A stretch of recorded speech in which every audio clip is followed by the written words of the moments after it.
Assalamualaikum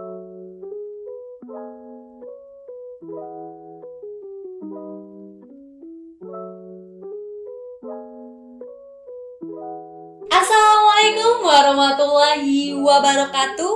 Bertemu lagi sama saya Agesti Danila Silwani. Kali ini kita bakal ngebahas tentang hak asasi manusia.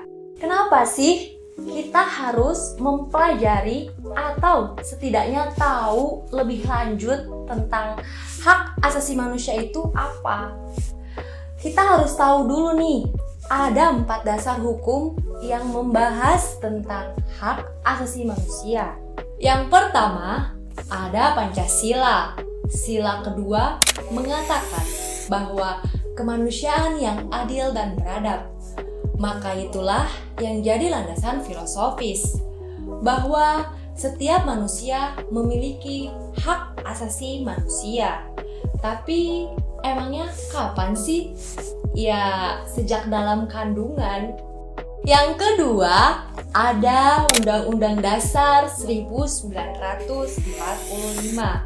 Dalam pembukaan Undang-Undang Dasar dikatakan bahwa penjajahan di atas dunia harus dihapuskan.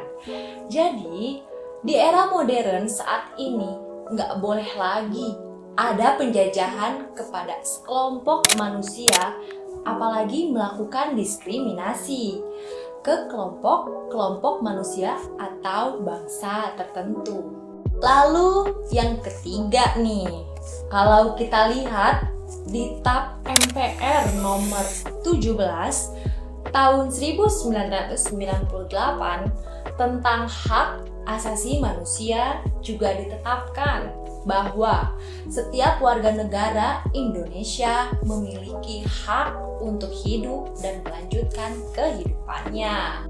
Kemudian yang keempat, ada pada Undang-Undang Nomor 39 Tahun 1999 tentang hak asasi manusia serta instrumen tentang Komnas HAM.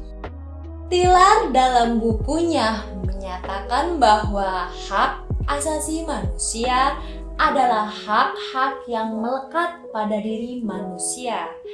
Tanpa hak-hak tersebut, maka manusia tidak dapat layak sebagai manusia. Maksudnya apa? Bahwa hak asasi manusia adalah pemberian atau gift dari Tuhan yang Maha Esa. Hak yang melekat pada diri manusia bersifat kodrati dan sangat fundamental. Jadi, nggak perlu beli atau ditukar dengan apapun, karena hak asasi manusia ini adalah hak yang sudah secara kodrati diberikan oleh Tuhan yang Maha Esa kepada setiap makhluknya. Ia menciptakan manusia dengan beragam potensi, akal, pikiran, sekaligus juga hawa nafsu. Makanya, setiap orang harus menghargai manusia lainnya.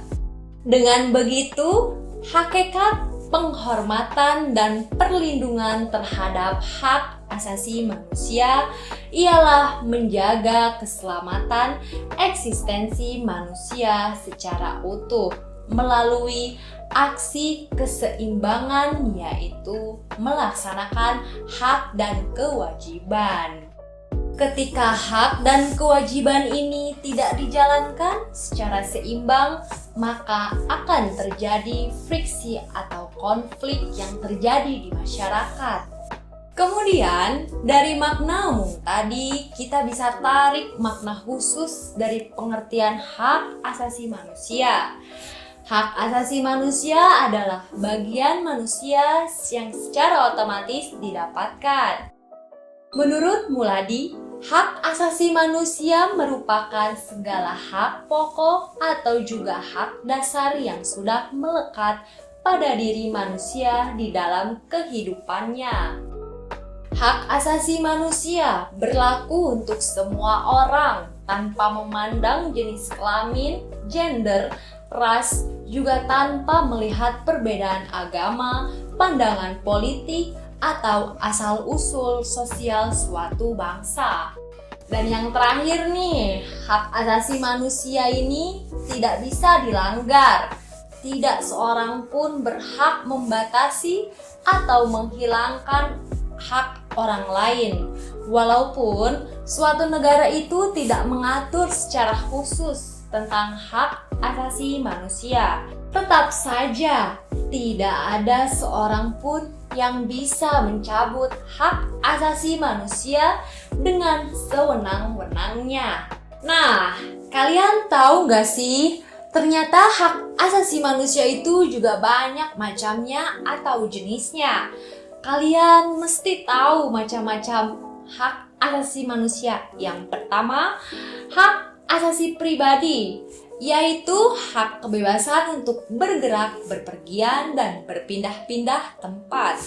Hak kebebasan mengeluarkan atau menyatakan pendapat, hak kebebasan memilih dan aktif di organisasi atau perkumpulan, hak kebebasan untuk memilih, memeluk, dan menjalankan agama dan kepercayaan yang diyakini masing-masing.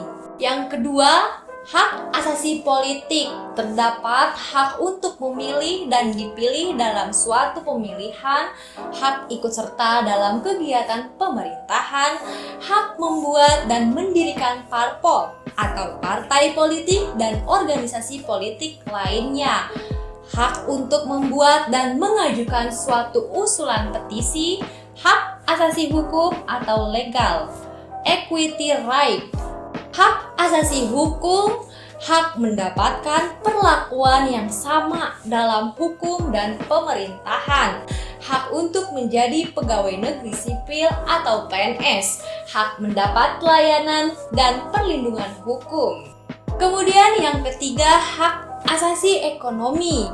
Terdapat hak kebebasan melakukan kegiatan jual beli, hak kebiasaan mengadakan perjanjian kontrak, hak kebebasan menyelenggarakan sewa-menyewa, hutang piutang, dan lain-lain. Hak kebebasan untuk memiliki sesuatu, hak memiliki dan mendapatkan pekerjaan yang layak.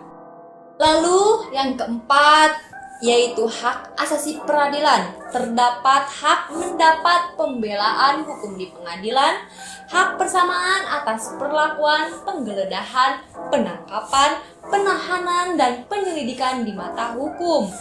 Hak asasi sosial budaya, hak menentukan, memilih, dan mendapatkan pendidikan, hak mendapatkan pengajaran, hak untuk mengembangkan budaya yang sesuai dengan bakat dan minat.